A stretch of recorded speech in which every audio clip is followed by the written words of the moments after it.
اب شب برات آنے والی. مولا مولا.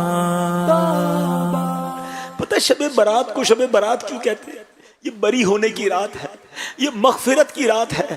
میرے اور آپ کے اعمال نامے اللہ کی بارگاہ میں پیش ہونے والے، سوچو تو صحیح کیا کیا ہے اس میں. توبہ قبول ہو میری، توبہ قبول ہو. نمازیں جس کی قضا ہوئی اس کے نامہ اعمال اللہ کے پاس جانے والے ہیں. حرام کاری کرنے والے کے نامہ اعمال اللہ کے پاس جانے والے ہیں. شراب پینے والے کا عمل اللہ کی بارگاہ میں جانے والا ہے. رات اندھیرا کر کے گندی چیزیں دیکھنے والوں، گزری تمام عمر میری لہو و لعب میں.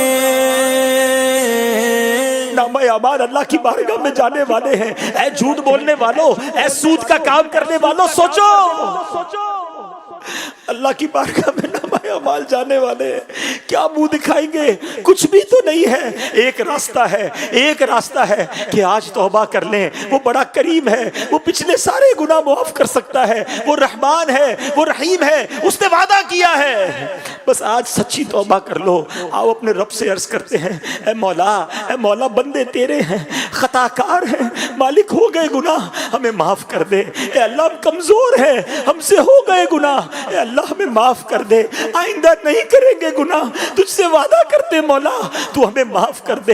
اے اللہ ہم تیرے بندے ہیں، اگر تو نے معاف نہ کیا تو کس کے در پر جائیں گے؟ تیرے سوا کون ہے مولا؟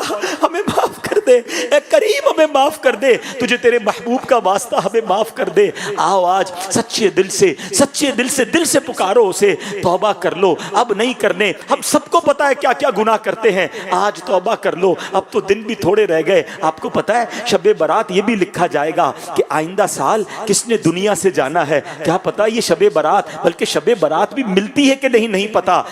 غوث اعظم رحمت رضی اللہ تعالیٰ فرماتے ہیں کہ یہ وہ دن ہے کہ کچھ کفن دھل کر تیار ہوتے ہیں، مگر یہ کفن پہننے والے دنیا میں ہنس رہے ہوتے ہیں. کچھ لوگوں کے گھر قبریں خود کر تیار ہیں اور وہ اپنے گھر بنانے کی فکر میں ہیں. کیا پتا کہ آج جو قبر گورکن کھود رہا ہے ہم میں سے کسی کے لیے تو نہیں کھود رہا. جو کفن بیچنے والا آج کفن لپیٹ کر استری کر کے پیکٹ میں ڈال رہا ہے، ہو سکتا ہے ہم میں سے کسی کا کفن تیار ہو رہا ہو. اے میرے پیارے اسلامی بھائیوں، توبہ کرنی ہے، اللہ کو راضی کرنا ہے. اب نماز قضا نہیں کرنی اور شب برات سے پہلے اب ایسے اعمال شروع کر دو. آپ کو پتہ ہے نبی پاک علیہ الصلوۃ والسلام شعبان میں کثرت سے روزے رکھا کرتے. پوچھا گیا حضور آپ شعبان میں اتنے روزے کیوں رکھتے ہیں؟ فرمایا اس میں ایک رات ہے جس رات اللہ کی بارگاہ میں اعمال نامے پیش ہوتے ہیں. میں چاہتا ہوں جب میرے اعمال نامے پیش ہوں میں روزے سے ہوں. وہ تو اللہ کے حبیب ہیں، ان کا یہ عالم ہے، اور ہم ہیں کہ ہمارے اندر فرق ہی کوئی نہیں آیا کہ شب برات آنے والی ہے، شعبان آ گیا ہے. اب نفلی روزے، اب تلاوت قرآن، اب درود پاک، کثرت سے نمازیں.